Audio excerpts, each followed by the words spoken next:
How's the food? Food is amazing. What'd you order?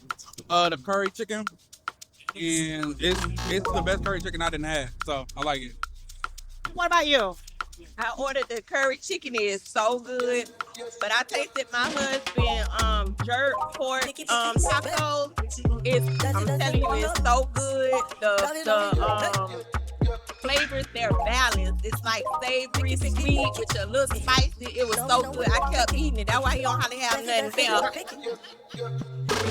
All right, so we know your wife said she ate all of your jerk chicken taco. How was it for you? It was excellent. Like she said, a little sweet with a little spice, very savory and everything. The meat is tender, so I give it a 10.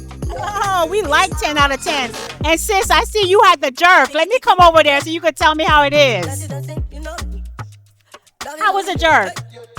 Okay, guys, so we're here. I had the rum punch and the jerk chicken. Super good. This is our second time, and this is their first time because it's our parents, and we took them in town. It was like we got a spot for y'all. So if y'all want some good Jamaican food, Caribbean food, everything, this is it right here. All right, you know what we say, Dukunoo, come for the food and stay for the vibe.